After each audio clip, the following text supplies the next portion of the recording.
it's a game, really, right? It's a game that we're in, and you've got to win the game every night. All right, 1, 2, 3, and.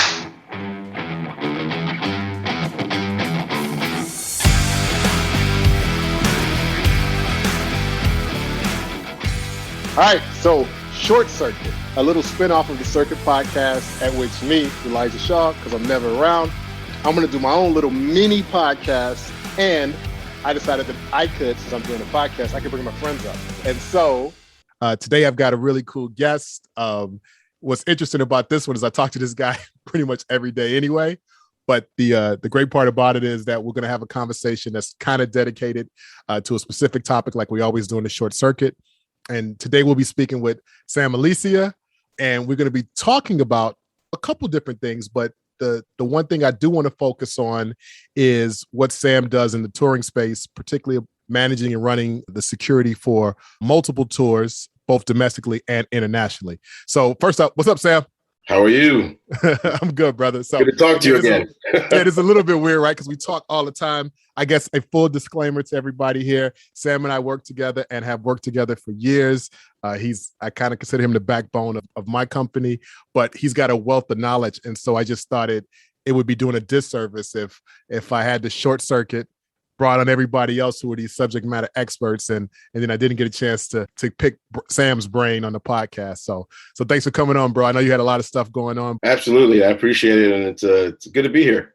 It's good to be on this end. Good stuff, man. So I'm sure you've heard the Short Circuit before, but I like to start off with kind of 3 rapid fire questions.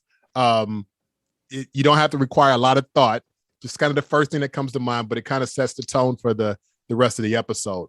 So the first one I want to ask you is, what's the best thing about the protective services industry to you?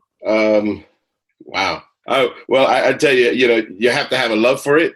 That's one thing, and a compassion. So to me, at the end of the day, when it's all said and done, everybody's safe. That's the best thing. That's all I want to know. All right, so it's rewarding for you for a job well done.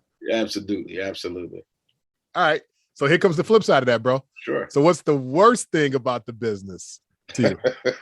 The worst thing about the business is, for me, dealing with folks that say they're one thing. However, when you see their skill sets, they're totally different. That's the worst thing for me. And again, I guess that's operationally, right?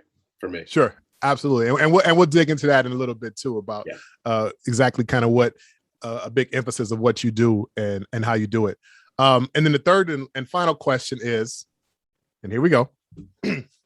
So I want you to name one person, living or dead, past or present, that you would like to provide or would have liked to have provide protective services to.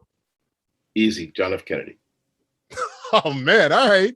That's the first time I've heard that one. I mean, we've got a long list from Nelson Mandela. In fact, somebody even said Jesus. So, I mean, so JFK, I guess that's self-explanatory there.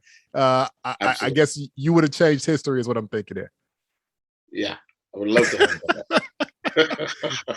Good stuff, Sam. Good stuff.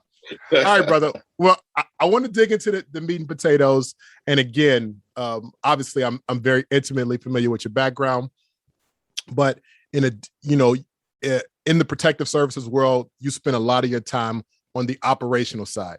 A lot of the things that happen behind the scenes to make a detail run, to pick the right people for a detail, to troubleshoot the problems, all of those things, I mean, you're kind of intimately familiar with and have done for years.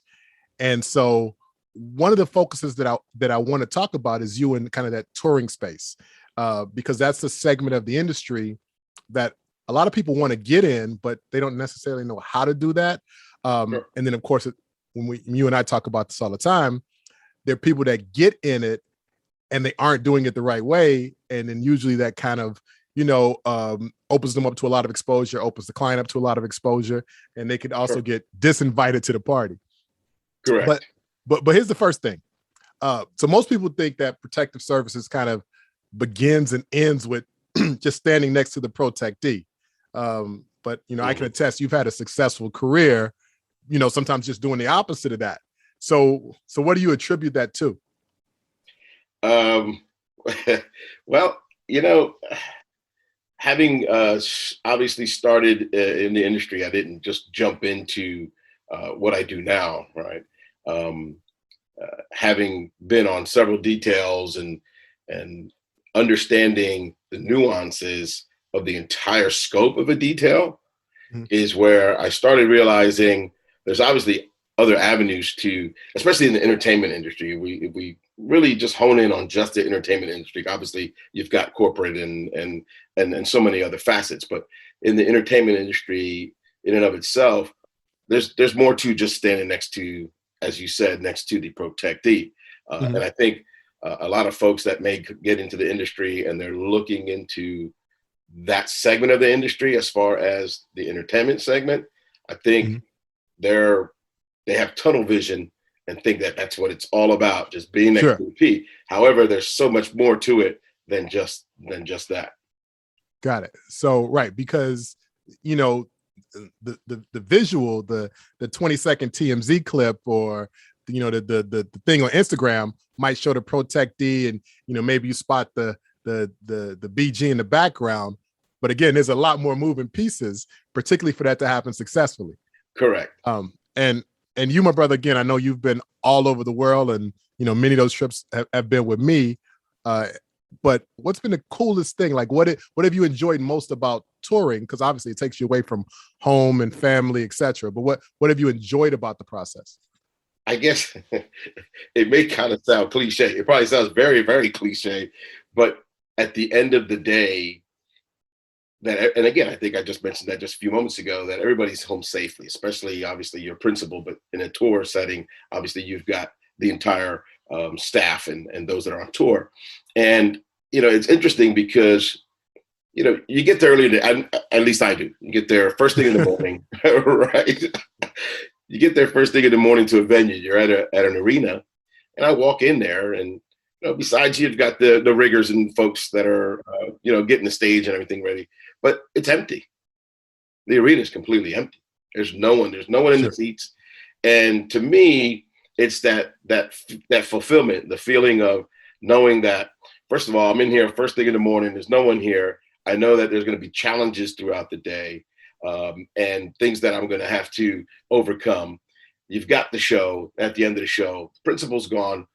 Once those tour buses are out of the arena and everybody is gone, that Sure. feeling of, to me, it's almost every night, it's a feeling of success because, you know, it's a game really, right? It's a game that we're in and you've got to win the game every night. Mm. You don't have room to lose the game. That's why I say it's kind of cliche, saying that, hey, it's at the end of the day, Sure. this is what I'm, pleased about. But that's what it is. I think that's the most rewarding thing for me. And I think that's the best thing about touring. Of course, other people may say, well, you get to travel and see the world and et cetera, et Mhm. cetera. However, on tour, for example, you can go to Paris 5 times on tour and see the Eiffel Tower from the tour bus, but never get a chance to actually, quote unquote, Sure. see the Eiffel Tower because you're just moving, moving, moving. So sure, that's fun and being able to travel and see the world. But to me, it's just a rewarding thing at the end No, of the day. Yeah. I get it, bro. And it might be a little cliche in the general sense, but I know it's true with you. And part of it is because of the dedication that you have to the craft. And I'm not just saying that because you're on this call with me, and I'm not just saying this because we work together, but I get to observe you kind of from a distance too. And I know that when the guys turn in for the night, you're still working on a project, or you're working on either the current one or the next one. And then the next morning, you're up at that point, and then you're also troubleshooting all the things that happened during the day. And so, you mentioned that it is a game, or it's like a puzzle, and you got to put all the pieces, in the right place, and you have to win this. And so, there's a variety of challenges, particularly in that entertainment sector, particularly in that touring environment, which is extremely dynamic. But what do you find the most challenging operationally when you're out there, which is different than when you're in the office? You have, much more control over the things that are going on. But when you're out there in the field in real time, trying to manage all these things, what do you find the most challenging? one of the biggest challenges I see is every day you're at a different location. Every Okay. day you're at a different venue. So when you walk in, every day there's different personalities you have to deal with as far as the administration from each venue.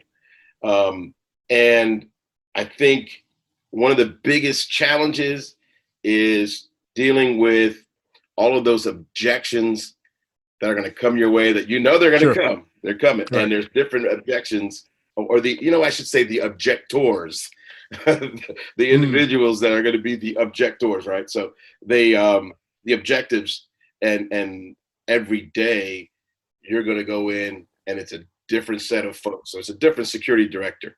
It's going to be a different security supervisor. It's different person every day. So you've got that challenge of being able to have to overcome all those objections that you may come across on a daily basis. Got it.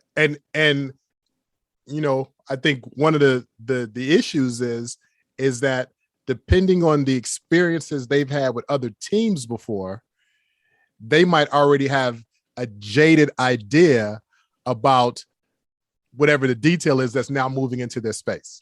Correct.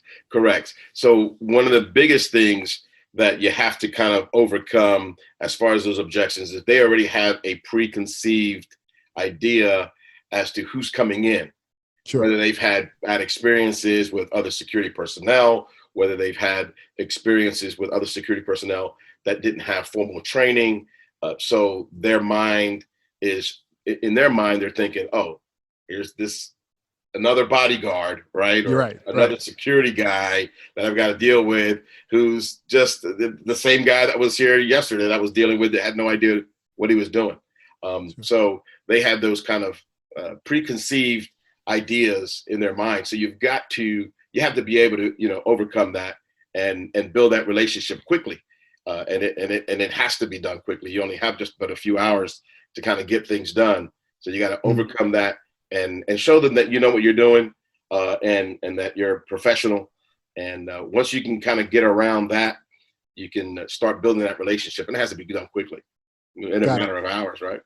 Right. Because from their perspective, and we've talked to a lot of venue managers, this is their house. And then all of a sudden, us visitors, and even though, we might be representing the client who might be a marquee name, we come in and we start throwing our weight around.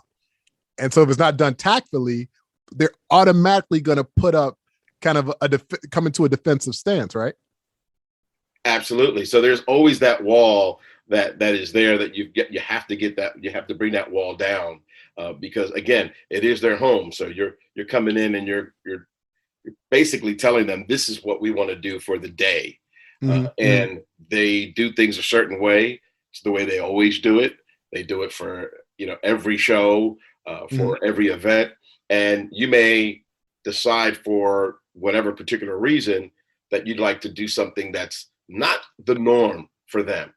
And you need to convince them that what you would like to be done is the way to go for the night. Maybe not be for tomorrow night for someone else, but tonight, this is the way it needs to go.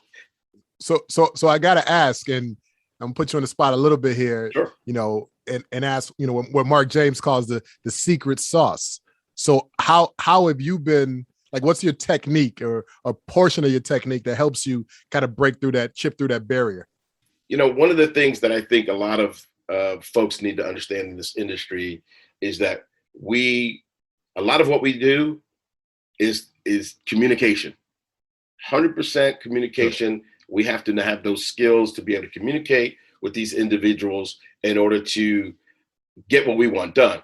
And there's, everybody talks about that verbal judo, right? And you can use verbal judo in multiple different types of ways. And to me, you have to have that personality. You have to be able to communicate in a specific way to have, again, like you said, Mark James talks about that secret sauce. The secret sauce is you can't come across as that knuckle dragging bodyguard or that security team that's going to stand there and say, this is the way it's going to be done, whether you like it or not. That's not going to fly. It's just not going to fly. Sure. So there's some tact to it, huh? Absolutely. You have to be tactful. Well, So let's stay on that topic for a second. When you talk about communication and how we relate to others. So, in that case there, we were talking about how the protective detail relates to the venue security and venue operations. But for a lot of the tours, we're in, hopefully a fortunate position where we can work with a team where maybe it's, normally if you're with your protectee, it's you as a solo operator, or you might be blessed to have a two-man team. But in a touring environment, you might have additional security resources. And, again, I could speak from my personal experiences, you run some pretty large teams there. And so let's talk about communication as it relates to that, because we know when you put a team together, you're going to have different personalities. And particularly when you're out on the road for an extended period, you're going to have those personality conflicts. So how do you, in your role, how do you manage those conflicts? Great. There are conflicts that will arise. It's just, it's in the nature of having a team, right? I think one of the things that I try to understand is to try to figure out what the conflict is. Is it really a personality conflict, or perhaps it might just be a conflict where a certain individual, because of their personality, is understanding the job in a certain way. Okay, sure. You may have one personality and you may interpret what your role and your responsibilities are in a certain way. Another personality will interpret that differently, and they would do the same job differently because of their personalities. Does that necessarily mean there's a conflict in personalities, or is it more of a conflict because of how they perceive what they're supposed to do? So one thing is I try to figure that out first, and whether or not it's actually a personality conflict or it's just because of a person's personality, they do the job a certain way. I don't know if that makes sense. I don't know if that makes any sense. No, I'm feeling you, because I think what you're saying is that you got to get a sense from each person what the issue is. And a lot of times the issue is just their understanding or maybe their misunderstanding of the role. Right. And so I think when management from an operational level, our challenge is to kind of decipher that and be able to kind of bridge that gap. Now, obviously, sometimes that can happen. And to your point, when you mentioned earlier, when you're on a tour, you've got a limited amount of time and a limited amount of resources. We never have as many resources as we need to. So you got to kind of get those problems solved quickly, right? Yes, absolutely. Absolutely, 100%. And, with that said, also it's that unrealistic expectations. Is the particular individual have unrealistic expectations of the job, and another team member, there's conflict there because they're thinking, okay, there's some unrealistic expectations as to what's supposed to be happening here. But it's not necessarily a personality conflict. Right. So a lot of it can get boiled down to kind of a misunderstanding. Correct. I'm tracking. So if we're talking about a tour, and we know that I kind of like describe it like a tour is a combination of like the routine and the unpredictable, right? Every day you go into a venue, like you said, that venue is empty, but it's going to be filled with thousands of people. You're going to have to separate the front of house from the back of house and make sure all these safeguards are in place. That's the routine, because you repeat that the next show and the next show. The unpredictable is, when these things occur that you didn't have in the playbook for that day, but something's going to happen.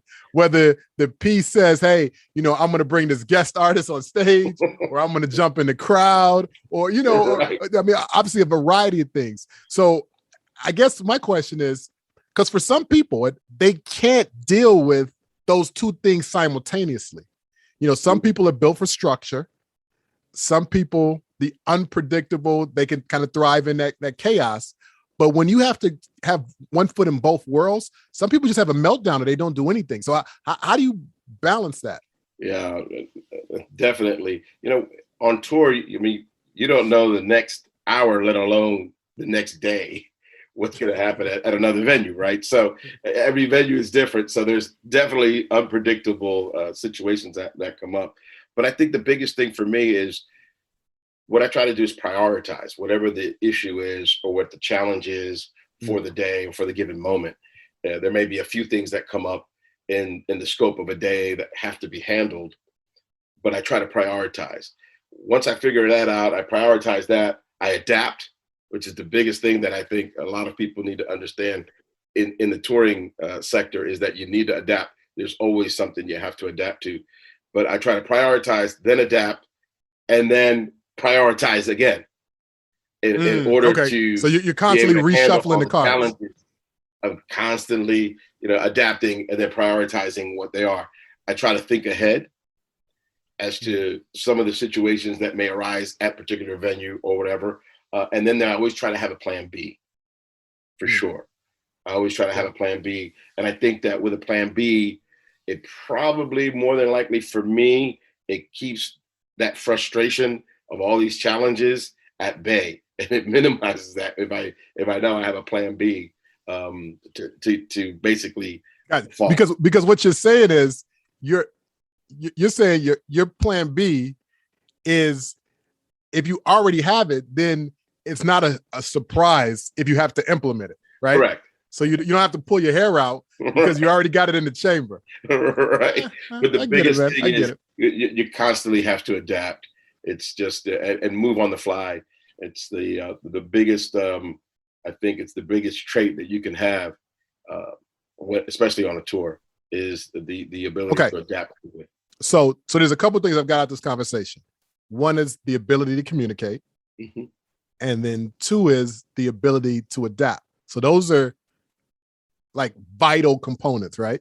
Yes. And so again, I know we're going to have listeners that might have an interest in this segment of the marketplace, and perhaps they don't know how to get into it. So from your perspective, as someone who hires protective agents that go on tour, those two things notwithstanding, what are some of the things that you look for when you're hiring? Well, of course, operationally, I mean, there's no substitution for training, right? So we definitely want individuals that have the proper training and the background. However, when you kind of hone it down to specifically touring, I'm looking for folks that have one. It kind of goes back to the very beginning of our conversation. We talked about personalities just a few moments ago. You want to understand some of these personalities of these individuals. Hopefully, if you've had any, interaction with these individuals, you know what their personalities are like. From a resume, it's kind of hard to figure out somebody's personality, right? But if you've had any interaction with them, I've worked with them before, if you vet them correctly, you can definitely find out, a person's personality. So that's definitely number one. Somebody's personality traits, their communication skills, depending on maybe some previous jobs they've had, you can basically figure out if they have that kind of communication skills that you need, because there's a lot of problem solving as far as a tour is concerned. And again, we're talking about that adapting. So problem solving skills is a plus. And then as far as getting into the industry, I would just suggest to most everyone is don't go for the big fish, right? We just want to keep it simple, right? Don't go for the big fish. Sure. There are plenty of venues, there are plenty of things that you could do in your hometown, whether it's a convention center or working these venues, and understand basically the nuances of events and event security, because a world tour is just that on a larger scale. It's on a huge scale. But if you can get into working at a location where you're doing venue security and you're working at a location where you're doing stuff back of house and you understand some of those nuances there, you definitely will be able to get your foot in the door a lot easier than someone who has no clue whatsoever of anything as far as touring is concerned. So, and I just want to make sure we're clear here. So you're not saying that the person who's an usher when you walk into, a Rolling Stones concert, they take your ticket, they're qualified to provide protective services on the tour with the major artists. Is that? No, not at all. But you're saying that being in that world will expose you, right, and get your comfort level. And because I agree with that. And one of the things is, you could have someone with a really impressive resume, but if you put them in that setting, there's nothing to say that they won't get starstruck. Oh, absolutely. Yeah. Absolutely. Or overwhelmed, all of these Absolutely. people, etc. And so, and again, I know I'm preaching to the choir here because you've seen it. So how does a person communicate that to a potential decision maker? Someone's, hey, Sam, I want to do this touring stuff. I've got, X amount of years of experience in EP. Why are you going to pay attention to them over someone else? Like what's going to make them stand out for you? Definitely. The biggest thing is I want to know what kind of venues they've worked in. I want to know what kind of details they've worked as far as, is it just this? And again, we talk about EP and all these, ninjas and skills and all this, we hear it all the time on social media and all the skill sets, super ninjas. which definitely we need, without a doubt, we need it. But I want to know, where have they worked? What types of events have they worked at? What were they doing at those events? Were they working in the pit? Were they working in the back of house? What were their roles and their responsibilities at different venues when they've worked venue security? But definitely, that's something that I want to look into. What types of venues they've worked at? What types of events they've done? No, I get it, and I really think and you touched on it. The communication piece is so vital because they have to successfully communicate that to you. They've got to communicate that to that decision maker that, hey, if you put me in this position, I won't embarrass you. I won't fumble the ball when it comes my way. And I think that's one of the biggest hurdles, because there are people that end up in these roles and they aren't qualified for them, and those are the ones that you kind of, you see on YouTube or you see on TMZ because that moment of truth happened, and how they responded, maybe they reverted to their lowest level of training. If all their training was in college football and somebody jumps on the stage, you can't blame them for tackling them, and Sure. So part of that has to be, they have to give you a sense that they are level-headed enough, right? Or even-tempered enough, can take instructions and follow instructions well enough that you would trust them, that you would put your name to them to bring them on board. Is that right?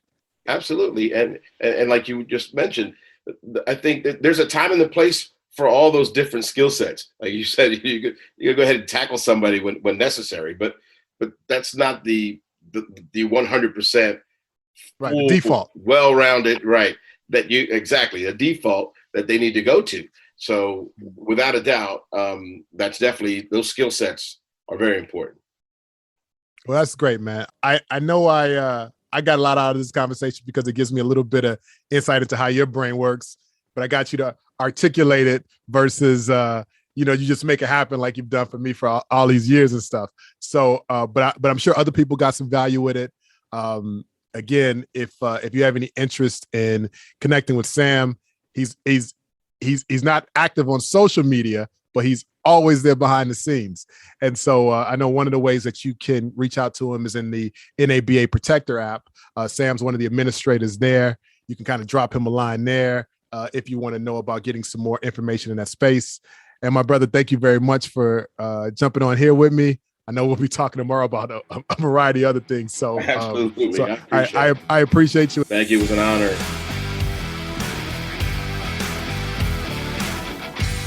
You have been listening to the Circuit Magazine podcast. Be sure to subscribe and be sure to not miss an episode.